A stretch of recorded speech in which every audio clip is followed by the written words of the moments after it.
All right, we're back in at Franklin, Tennessee. This one is just a little bit south of Nashville. And like I said, after Chattanooga, Hood's army is trying to join up with Lee, bolster his army, because his army after Gettysburg is, 1/3 of it was gone. And Hood is trying to get to Nashville, then you can get railroads from there. And before you get to Nashville, about 40 minutes south of it is a place called Franklin. Now, one thing you're going to have to understand about this is General Hood, that's the man down there you see, that's what he looked like before any problems.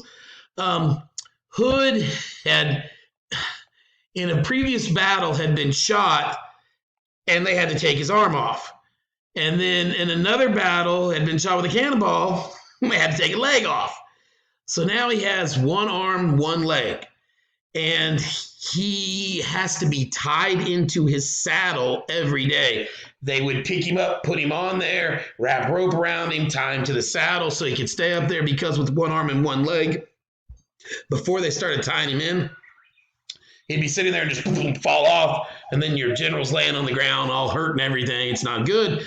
So Hood, you have to understand, he is in a lot of pain. You're missing an arm and a leg. And because of that, most people didn't have the medicines to help them back then. But being a general, he was given any morphine he wanted. And he took too much of it quite often because of the pain. And he would get into incoherent things. He would just talking, and people like, what in the world is going on? Because of the morphine he was taking for the pain.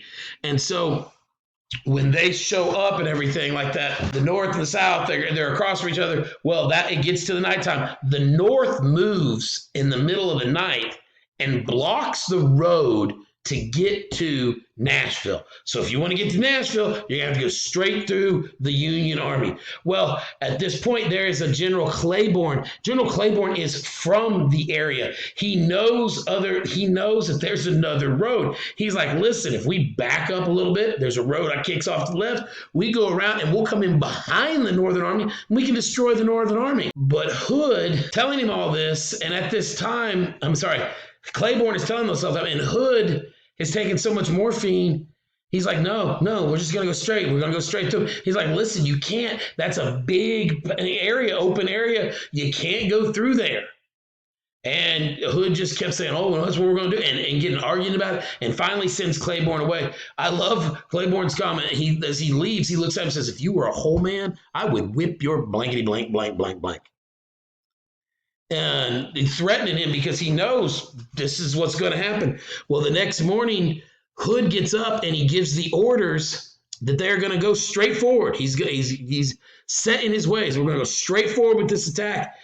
And at this point, he's sending Claiborne's troops at first.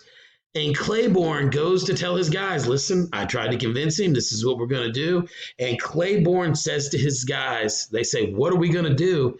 And Claiborne says, we will die, and we will die like men. Claiborne knows there is no winning this. What's going to happen is this is a lot of times related towards Gettysburg, because at Gettysburg, remember we talked about Pickett's charge in that first video this week, to where they went across a mile of open land being hit with cannons and musket fire the whole time. What happens to Claiborne and his men is they're ordered to go straight up the center, and at Gettysburg, you're going to see, 12,000 men, 9,000 dying, 3,000 on that going in. 12,000 men are going to attack. In Franklin, 20,000. In Gettysburg, it was a 1 mile run across an open field. At Franklin, Tennessee, it is a 2 mile run across an open field. It's a 50-minute battle.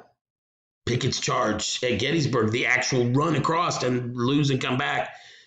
Hood is going to order keep charging and then pass out because of the morphine.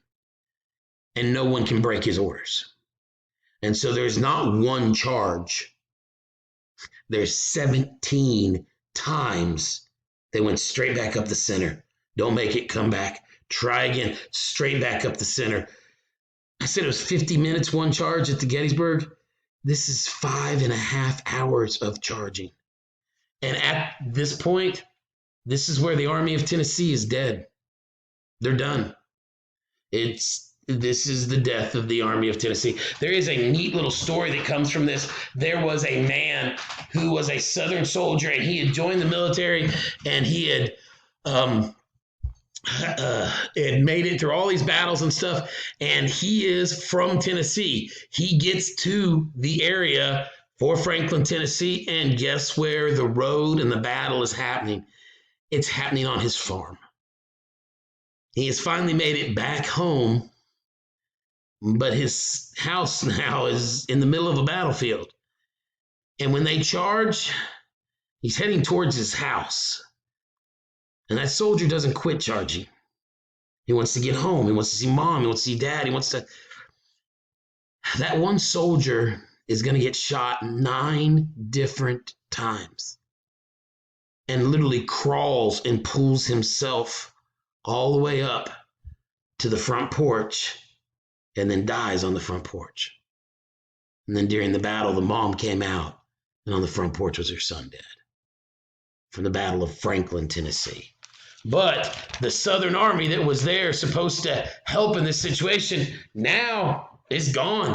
Lee is on his own in this situation. Here you can see the statistics once again of Claiborne's charge versus Pickett's charge, which is the death for Lee. And here with Claiborne, it is the death for the Army of Tennessee. I mean, it is just, it's destruction. Hood should have never been in charge at that point. So now, other famous general, since we're talking Tennessee, is Nathan Bedford Forrest. He is a Southern general. He is from Tennessee. He is from Pulaski, Tennessee. After the war is over, he is going to be the one, we're going to talk about it more in the next chapter. He is going to go home. He does not start it. It is actually started by 5 young soldiers trying to have something to do. I mean, they're just crazy. And it wasn't started as so much as a racial thing as it was a way to do jokes and mess with people while wearing hoods. And then because of all the hatred right after the war, and especially the hatred that Nathan Bedford Forrest is going to have, it switches very quickly from for less than a couple months, a social club. And it first was called Ku Kluxus, which means the inner circle, and some Greek words and stuff like that. But it gets changed to the Ku Klux Klan and becomes strictly a racial thing. He was the leader of the Southern Cavalry, and so there's going to be a whole lot of people that followed him that are going to want to join the Klan. And then you're going to have a whole lot of people that are racial, they're going to want to join the Klan. And the Klan, as we're going to look at in the next chapter, becomes this major entity in the South, keeping the African Americans down and repressed after the war. But not one of our better parts of Tennessee history. It was started by that man right there, Nathan Bedford Forrest. He was an excellent cavalryman, but he was a hated bigot. So I don't know. So, and while we're speaking of things about dealing with the African Americans, there is a thing called Fort Wagner, and it's in Charleston, all right? There is a group called the 54th Massachusetts, and it is an all African American unit except for the man in charge. And they are ordered to attack the fort. The Southern soldiers had said any African American that is part of the war that is fighting for the North that gets captured will not be allowed to surrender. They're either going to kill you or they're going to capture you and send you to a slave breaker to be tortured. So these guys from the 54th Massachusetts, they're going in not only fighting to win the battle, if they don't win the battle, they're going to lose their lives. The 54th Massachusetts, 2 of Frederick Douglass's sons joined the 54th Massachusetts. They travel back down to try and take Charleston. We're getting closer to the end of the war. They have to attack the fort across an open beach. There is 200 yards of loose sand. I don't know if you've ever been to the beach and tried to run in the sand. You don't move fast. And especially if it's wet or anything, you are going to have trouble getting through it rapidly. And now you got to run 200 yards across. In the attack, they're going to lose half of their soldiers just in the first part of the attack. trying to get there. They do not take the fort, but they proved that African Americans could definitely fight during this thing. And so they would have been very good fight. There is pictures of the 54th Massachusetts right there. Some brave, brave men. All right, now let's go. We are down to getting close to the very, very end to understand how the war is going to end. After Chattanooga and everything, Grant heads on up to get Lee. You're going to send General Sherman down to Atlanta. He's going to have some battles at Kennesaw Mountain, and he's going to have to fight up a hill there, but finally he takes that, and then he heads to Atlanta. Atlanta, they have set up defenses all around it, but Sherman is going to march in, and he's going to take Atlanta, all right? Atlanta was important because originally, you want to know the real name of Atlanta? The first name of Atlanta was Terminus because of the railroad terminals there. Then it got changed to Atlanta by this time. But it is a big railroad station, and so they know that if they can stop that, they can stop any supplies from going any place else in the South and everything like that. And so after Sherman goes in and takes Atlanta, he does something very interesting. He burns Atlanta to the ground. I mean, he's going to burn Atlanta, and he's going to start a thing he calls total war. And I understand what he did was mean and cruel, but I understand what he did helped end the war more than anything. And when we talk about it in a minute, you'll find out General Sherman wasn't anti-South or anything like that, but he knew he could end the war this way. What he did after he took Atlanta, he stretches his guys out in a line, all right? It is a 60-mile wide path. His guys are spread out as far as you can spread them out. This isn't a good way to fight a battle, but what he does, he says, guys, let's march to the sea all the way to the Atlantic. In every barn you come to class, burn it. If you come across the house, burn it. If you come across the fields, burn it. And so his guys are making the 60-mile wide swoop across Georgia, burning everything. Now, people go, well, he was hating the South. No, after the war was over, do you know who the one general who wanted the Southerners treated with total dignity and, no problems, was General Sherman. So it's not that he's anti-South. What he did is once he spreads this out, I want you to get it. If you are a soldier fighting in Virginia and you're from Georgia and you hear they're burning farms in Georgia, you're not sticking around for the battle. You know what you're doing? You're going home to check on mom and dad.